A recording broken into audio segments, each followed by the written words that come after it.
একজন ছিলেন দরবেশ জুরাইশ। এই দরবেশ জুরাইশ একদিন নামাজে দাঁড়ালেন। নামাজে দাঁড়ানোর পর মাগরিব নামাজে দাঁড়ালেন দরবেশ জুরাইশ। দরবেশ জুরাইশ যখন নামাজে দাঁড়াইয়া গেলেন, এমন সময় দরবেশ জুরাইশের মা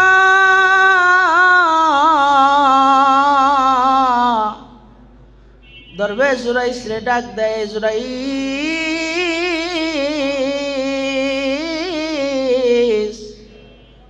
দরবেশ জুরাইশ টেনশনে পড়ে গেলেন, নামাজে তো দাঁড়াইয়া গেছি, এখন নামাজ ছাইড়া আমার কথা শুনবো না নামাজ চালাইয়া যাব।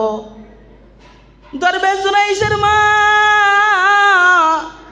দরবেশ জুরাইশকে ডাকতেই থাকেন, দরবেশ জুরাইশ বলে, মা তো আছে, মার কথা পরে শোনা যাবে, এখন নামাজটা আদায় করে নেই, নামাজটা এখন ছাড়া যাবে না। এই কথা বলিয়া দরবেশ জুরাইশ নামাজ চালাইয়া যাচ্ছেন। মা চলে গেলেন। দ্বিতীয় দিন আবার এক সময় মা আসলেন, এসে বলে, জুরাইশ। ওই সময় মা যখন ডাক দেয়, ওই সময়ও মা দেখে দরবেশ জুরাইশ নামাজের মধ্যে দাঁড়ায় আছে। দ্বিতীয় দিনও মা মুখটা একটু মনটা খারাপ করিয়া চলে গেলেন। তৃতীয় দিন আসলেন, এসে সেমি কাহিনী দেখে জুরাইশ নামাজ অবস্থায় রয়েছে। মা ডাক দে, জুরাইশ, এ জুরাইশ। জুরাইশ মার ডাকে সাড়া দেয় না।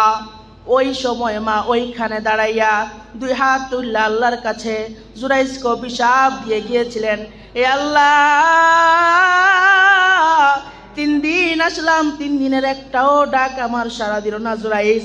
জুরাইশ নামাজের মধ্যে ছিল। এই কথা বলি আল্লাহ পাকের কাছে মা বরদুয়া করলো, আল্লাহ,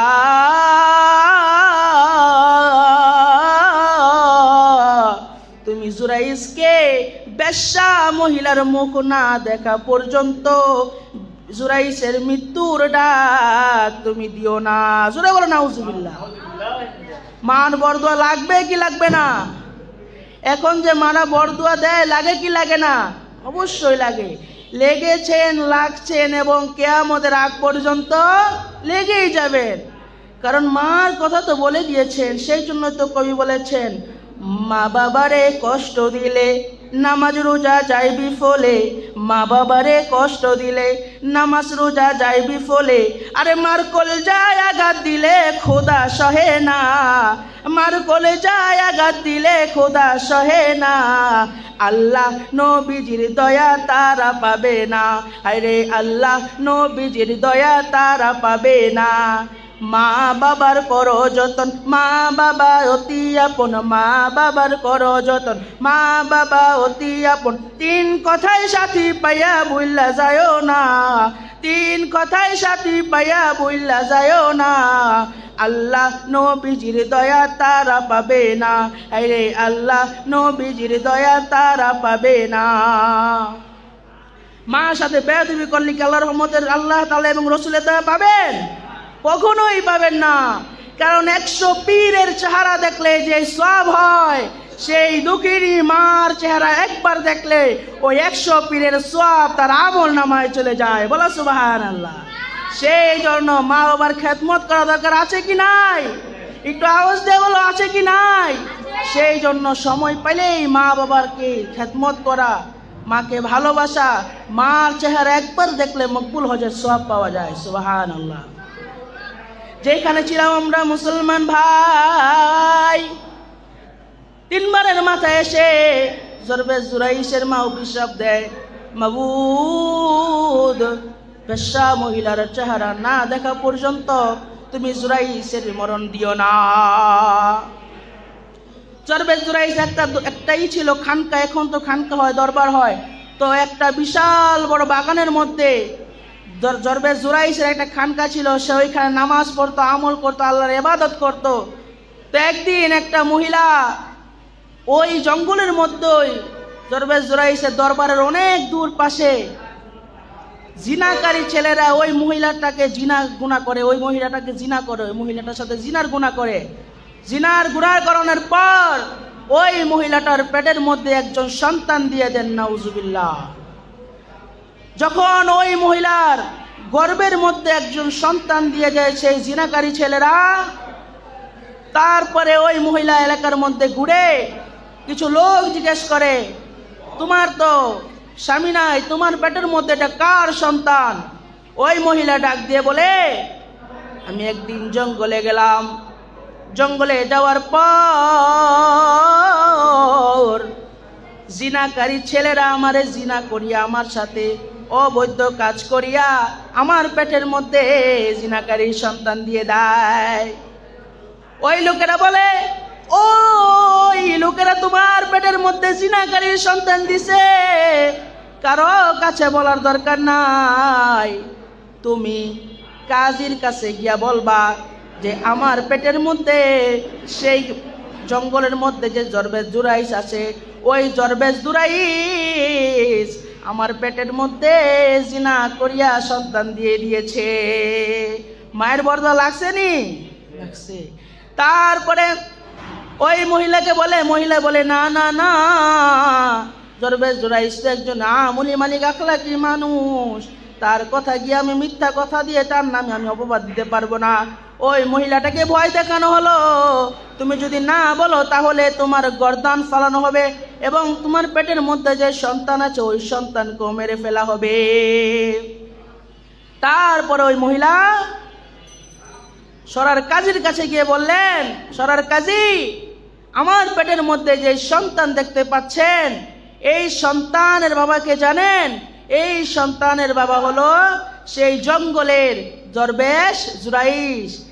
তারপরে সরার কাজী বলে, হাই রে, এত আমলি মানুষ, আখলাকি মানুষ, জুব্বা লাগায়, হাতে তবজি, নামাজ পড়ে, এই লোক এই কাজ কেমনে করলো? তারপরে সেই সরার কাজী পুলিশ বাহিনী দিয়ে দরবেশ জুরাইসকে ওই খানকা দরবারে গিয়ে দেখে আমল করতেছে, ওইখান থেকে ধরে আনলো, এনে বলে, দরবেশ জুরাইস, তুমি না এত আমলি মানুষ, আখলাকি মানুষ, জুব্বাওয়ালা মানুষ, তুমি কিভাবে এই কাজটা করতে পারলে? দরবেশ জুরাইস বলে, না আমি করি নাই। বলে, না তুমি করেছো, এই মহিলা বলেছে যে তুমি করেছো। দরবেশ জুরাইস, এখন তো তোমার ফাঁসি হবে। সরার কাজী বলতেছেন। তখন দরবেশ জুরাইস বলে, আর কিছু বলার নাই। দরবেশ জুরাইসকে বলে, দরবেশ জুরাইস, তোমার মনের শেষ ইচ্ছা কি? তোমাকে তো ফাঁসি দিয়ে ফেলবো, মানুষের তো কত ইচ্ছা থাকে, তোমার মনের কি ইচ্ছা? দরবেশ জুরাইস ডাক দেয়া বলে, হে সরার কাজী, আমার শেষ ইচ্ছা হলো আমার দুঃখিনী মায়ের চেহারা আমি একটু দেখব। সরার কাজী বলল, যাও জুরাইসের মাকে ডাক দিয়ে আনো।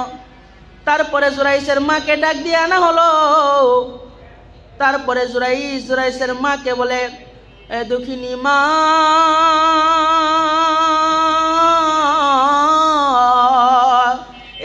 আমি জানি না তোমার সাথে আমি কি ভুল করেছি, সেই শুরু থেকে শেষ পর্যন্ত আমি যদি তোমার সাথে কোনো ভুল বেয়াদবি কইরা থাকি, মাগো মা, তুমি আমাকে মাফ করে দিও।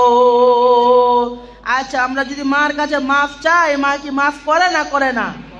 অবশ্যই করেন, কারণ মার মতন দুনিয়াতে দরদি কেউ হতে পারে না, কারণ মার মন সন্তানের জন্য উজাড় করা।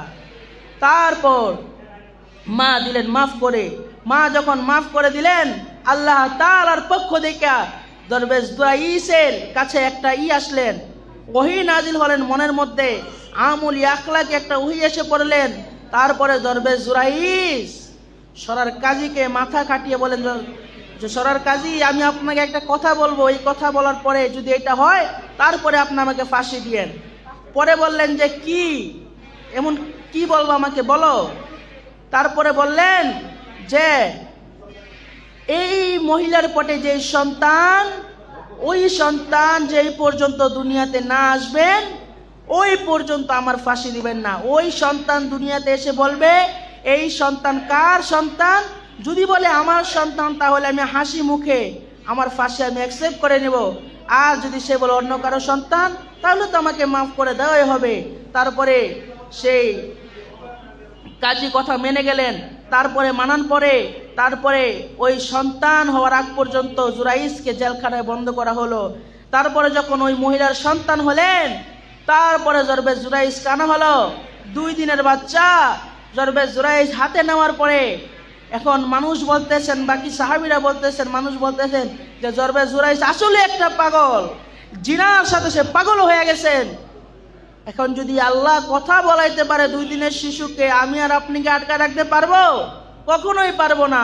জঙ্গলার হরিণকে আল্লাহ কথা বলাই দিছে, রসুলকে নবী বলে ডাক দিয়ে দিয়েছে, মানুষকে কেন পারবে না? তারপরে ওই শিশুটাকে বলেন জরবে জুরাইজ, বাবা তোমার পিতাকে তুমি বলো। জালালি চক্ষু দিয়ে তাকালেন। তারপরে ওই সন্তানটা একটু পর বললেন যে আমার বাবা জরবে জুরাইজ নয়, আমার মায়ের সাথে জিনা করেছেন জঙ্গলের খারাপ বকাটে ছেলেরা, আমার বাবা জরবে জুরাইজ নয়। তারপরে জরবে জুরাইজকে মাফ করে দেওয়া হলো, আর হলো জঙ্গলের সেই অবৈধ জিনাকারী ছেলেদেরকে এনে ফাঁসি দেওয়া হলো। তো এখন থেকে কি আমরা মার দোয়া নিব না? ইনশাআল্লাহ আল্লাহ পাক রব্বুল আলামিন এই কথার উপরে আমাকে আপনাকে বেশি বেশি আমল করার তৌফিক দান করো। এই বলে আমার মূল বক্তব্য শেষ করছি। ওমা তাওফিকি ইল্লা বিল্লাহ ওয়া আখিরি দাওয়ানা আনিল হামদুলিল্লাহি রাব্বিল আলামিন। আসসালামু আলাইকুম ওয়া রাহমাতুল্লাহি ওয়া বারাকাতুহু।